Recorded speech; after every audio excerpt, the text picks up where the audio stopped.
Welcome to SUSD Spotlight, your go-to source for all things happening within the district. Whether it's celebrating student and staff achievements, delving into trending education topics, or highlighting inspiring human interest stories, we've got you covered. Join us as we illuminate the incredible endeavors taking place in our schools and forge connections within our community. Get ready to be informed, inspired, and engaged as we embark on this journey together, spotlighting the extraordinary in SUSD. Welcome to another edition of SUSD Spotlight. Today we are really excited to be talking about the Student Advisory Board here in Scottsdale, and we have with us in studio Fiona Riley and Leon Ray. Welcome. Hi, thank you. So first, let's get to know you a little bit. Tell us about your time in Scottsdale Unified School District. When did you start and where are you students now? So I started at Pueblo. I went to Pueblo all throughout my elementary school experience. My older sister actually also went to Pueblo. She graduated last year, so I've been following her through the feeder pattern.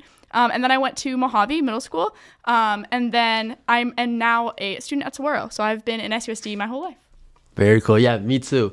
I started at Desert Canyon Elementary School, and then went to Desert Canyon Middle School, and then my brother actually went to Saguaro already. He started at DM and then transferred, so I kind of took that same path, and it was definitely a little difficult at first, leaving kind of my friends and the feeder school. It was supposed to be Desert Mountain, but going to Saguaro, and I wouldn't have it any other way now. So I'm a senior now at Saguaro. That's exciting. So you both are on the Student Advisory Board. How many years have you been on the board? I've been since sophomore year, so this is my third year. Yeah. Right? Yeah, I also joined my sophomore year, so I'm in year 2. So for our listeners who don't know what the Student Advisory Board is, maybe you can talk a little bit about your experience, what you've learned, what you like about it, what you think has been the most beneficial part of being a part of the Student Advisory Board. Yeah. Well, for me, so I started last year, and my role in SAB as an ambassador from Saguaro. When we go to meetings, last year I was kind of getting the hang of things, so I spent a lot of time listening in and hearing the other perspectives. But at a normal meeting, we will have discussion. We have a Q&A with Dr. Menzel, and then we have a lot of experts come in, people from the district who have conversation. And then now my role's changed a little bit because I'm president-elect for the board, so I help to kind of facilitate the conversation. But still hearing a lot of new perspectives.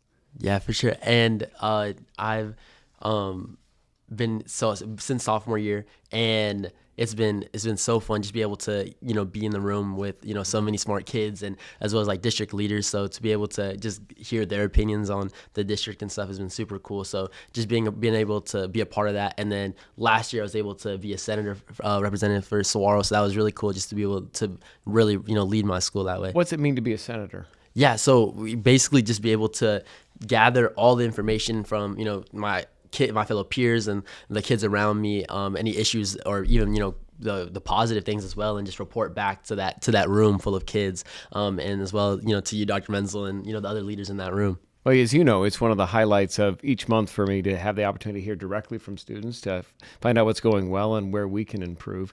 When you think about the kinds of conversations that we've had, what stands out as one of the things that is most significant that's been reported where you feel like you've been able to influence the direction and the decisions that we've made as a district? I would definitely say, especially at Saguaro, I think Fiona can attest to just the culture, especially over the last few years, just being able to help just spread, the love. I feel like there's been a lot of situations where, you can feel like it gets a little heavy sometimes, especially in the culture. So I think to be able to just spread the light and the love and the positivity has been a great thing. Well, I know, Dr. Menzel is always there to answer any questions, but then additionally, you have the opportunity to engage with other district leadership. Can you tell us a little bit about the mission, but then the different committees that exist on SAB and the work that's done with other leaders? For sure. Yeah. So in SAB, we have different committees that are normally centered around a different district leader. So some of our examples that we've had year to year are safety and security with Mr. Railer. We have this year we have climate and culture. We have a couple different experts with us in climate and culture. And then we have the technology. That's the subcommittee. I'm on home committee. And so we've been working to look at each subcommittee kind of tackles not necessarily an issue, but an area of improvement across the district. So, you can imagine they go along with their name. Safety and security is working with trying to figure out how to make all of our schools more safe, but also make all of our students feel more safe. And they all kind of follow that same general guideline of just, using the knowledge from the students as well as the knowledge from our district officials to find, better solutions and move forward in the district. Well, we talk a lot about opportunities to elevate student voice. And since I work with the Communications Committee, I know we were really excited to have you on this podcast so we could learn more about SAB, but then also how we share that student perspective moving forward. What do you all know about the idea of having podcasts that are guest hosted by some of our students? I think that would be super cool. And then be able to, interview my principal or my fellow peers. I think it'd be a really cool way to just tap into some more insight. Do you think the student perspective lends something that, my voice or Dr. Menzel's voice might not be able to? Yeah, for sure. It's it's an experience thing, Very good. And so when we talk about the different committees and the different ways that we elevate voice, tell us about the teen town halls. I don't know if that's something unique to our district, but it's something that's always very much impressed me about our district. Tell us a little bit about those. Yeah, so Teen Town Hall, every school has their own. It's normally second semester. We gather some of our student leaders together along with a board full of, district officials, people, Dr. Menzel comes, we have Dr. Sakos, and then we have people from all different subcommittees, all different parts of the district. And we have an opportunity for students who aren't in SAB or who don't necessarily interface with the district very frequently to have conversation and an open dialogue with these people that maybe they don't see every day. And I know coming from Saguaro, our teen town halls we find to be really productive and really helpful, of course for the district, but also for the SAB members at Saguaro. It always feels like we're taking a lot back with us next time we have a meeting. Yeah, they're super insightful, and just be able to hear their opinions and everything that they, their concerns to the positive things. It's really good. Well, didn't you have a senior project you were working on, and Mr. Railer had to give some approval for the ideas that you had in terms of how you leave your mark, and there were some changes from facility improvements, and so I think that opportunity for you to share directly what the issues and concerns are, and to kind of make some suggestions that adults might not normally see was really important. Yeah, definitely. And even as it relates to recognition for graduation and the different things that you all are engaged in, we know there's a lot of different program offerings. You all work real hard in school. And then to have those different accolades and honors, right? Wasn't that something you guys really worked on? Can you tell us about that?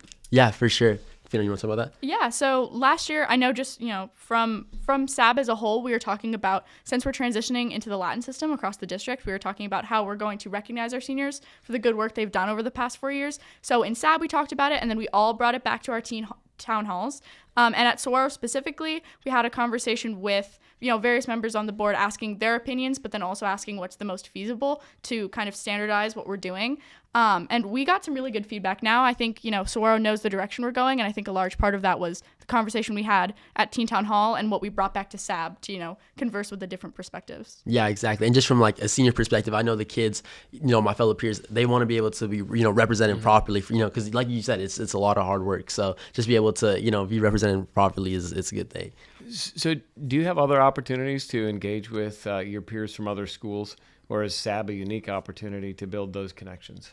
At least for me, I would say SAB is definitely very unique. I do robotics, so when we have our competitions, it's, kind of a regional competition, so we'll see people from other high schools, other teams, but that's really, I would say, the biggest opportunity I get to see other kids, and even those kids, we all have, a pretty big commonality between us, so getting to go to SAB and see people who are not just different from me, but are in different places than me, different grades. I feel like that's really special. Mm-hmm. Yeah, I totally agree. Because, maybe you're playing a sport or something, you're competing against each other. So to be able to come in a room together and sit down and be like, we're tackling the same goal, making the school district better is very cool. Are you ever interested in the different challenges or opportunities that exist at one campus over another, or is it pretty universal? Do you actually find a lot of commonality in the concern, or again, what it is that's happening on one campus over another?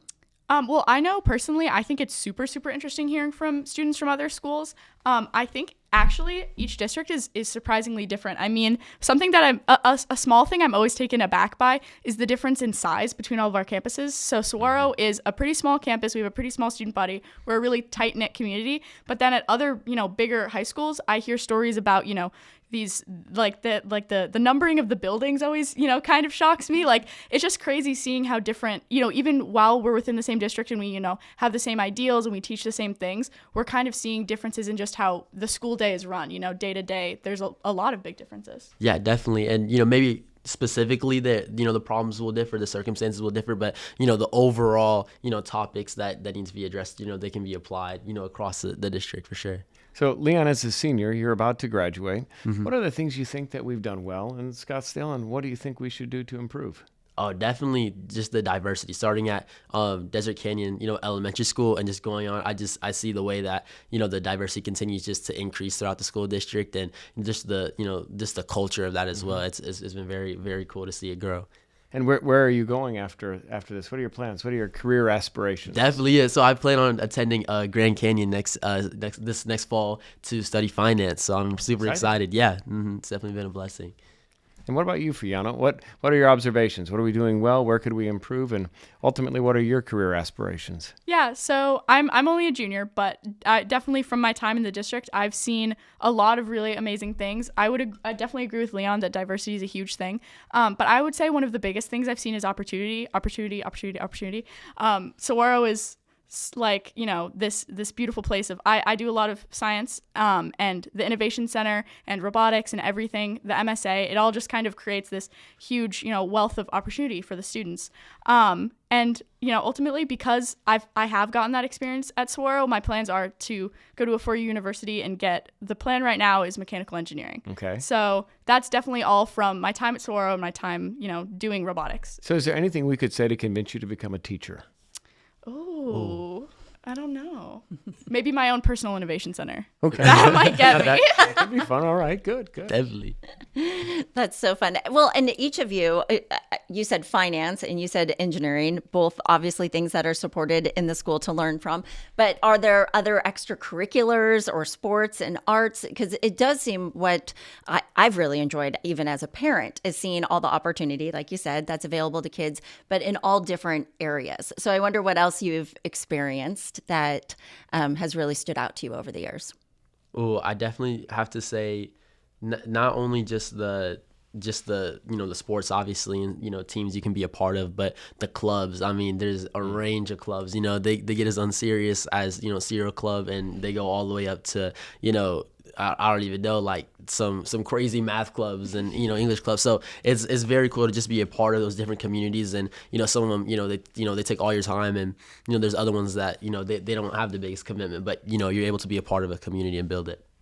Yeah. I mean, I would completely agree. I would say, I'm one of the student leaders for Sisters in STEM, which is an initiative that's out of Saguaro, and I feel like that's something really cool. Sisters in STEM isn't even the only one. So just, on my campus and across the district, there's a lot of opportunities for students to get involved in extracurriculars, in classes, but also in projects that stem from the district. Student Advisory Board is a good example. SIS, Melody Makers, they're all things that were started by the district, but have now kind of grown and become, more community things rather than anything else. And some of the things you just mentioned are not only opportunities for you to connect with peers across the district, but also the littles and get them excited about what lies ahead. Mm-hmm. Do you have more of that? And do you see that as being unique to one campus over another, or is that something that's available for all of our students? No, it's pretty universal. You have the Future Cats Day, at Saguaro. You see them, have the middle schoolers come visit, and it's just, I still remember being an elementary school kid, and you go being in kindergarten, you look at the 5th graders, and then you look up to the 8th graders, and you look up to the freshmen and then the seniors, and it's just like you couldn't imagine being in those places, and you just get excited every single time you move up. That's cool. So one of the things that we introduced in the district this year is the identification of wildly important goals. And I know that the various committees at the Student Advisory Board have also identified wildly important goals. I don't expect you to remember off the top of your head what the wildly important goals were, but that framing in terms of identifying a specific area of focus and some measurable outcome, how has that resonated with you as we do our work at the Student Advisory Board? I would say, I remember, sitting down with my committee and, climate and culture, and really learning the importance of breaking kind of that stigma of the public, school district, so that, people who, kids and parents who may be, enrolled in, private schools could see the endless opportunity that dwells in a public school as well. So it's been, really cool to be able to, work on that. Yeah, I mean, I completely agree. I would say, I've been a part of 2 different subcommittees while on my time at SAB. And I would say that just being able to, put actual measurable, metrics on things that we want to do. So last year, when I was also in climate and culture and we were talking about moving forward with, building diversity in our schools, we had timelines, we had metrics we wanted to hit. We had, actual things that we could present, when we go and present at the school board meetings. We had something that we could show and say, this is what your students are working on, and this is maybe a framework for what you could start working on, because obviously SUSD is incredibly receptive to what the students want. So being able to give kind of an action plan and say, this is where we need help, this is what we want to see, I think that's super, super helpful. I love the reports at the governing board. You all never seem nervous. Are you nervous? Yeah, I'm so nervous. No, definitely. Yeah. I mean, we're so close to you guys. Like, you can see us. You can see me if I misclick a button. My mom was watching and she said, boy, those students are so articulate and clear and compelling in what you had to share. So we're always blown away. But I always wondered if you were just a little nervous. So you'd never know. We appreciate it. You would never know. And I'm looking forward to it because you've got a presentation coming up soon. Yes. Yeah. So one of the things I like to do in every podcast is to give people an opportunity to think about a teacher or a person in school who might have made a difference in your life, kind of inspired you in some way, or just gone above and beyond in a way that you would like to celebrate. And so I'd like to give you an opportunity to share who might come to mind for you as someone who's made that kind of difference. Yeah, so I love getting this question. I got it asked last time when I was on the spotlight, and my answer is still certainly the same. Ms. Bond, she's the honors and AP biology teacher as well as the biotechnology teacher at Saguaro. When I was a freshman, I joined her honors biology class, and I've never been so shocked at how much I loved something. And then I took her AP class. She let me in as a sophomore. She took a chance with having me in the class, and I mean, she's just really, biology is one of my biggest passions now, and, 95% of it is her. That's exciting. Yeah, I always hear the greatest thing about Ms. Bond. For me, I would say Coach Ramirez, he was my coach, freshman and sophomore year when I was playing basketball. And even after I stopped, just being in student government, he also teaches, history and stuff as well. But he's just been such a big part in building my character. And I think that's something that is, it's priceless. And I think it goes beyond just, what I learned in a classroom. Like, that's something I can take with me forever is, the man that he, helps me become. I think that's an amazing testimony in terms of the impact they've had on your lives, and what I'm quite confident is that you're going to pay it forward because you both are leaders in your own right, and I'm just so honored that you were willing to join us today, that you're a part of the Student Advisory Board, and I cannot wait after you graduate to present you with your SUSD Legacy Pin when you're going to go out and change the world. Of course. Thank you for having us. Yeah. That'll conclude another edition of SUSD Spotlight. And thank you for tuning in and taking a listen. We hope that you'll check out other episodes and pitch us ideas for future episodes on our website, susd.org/spotlight.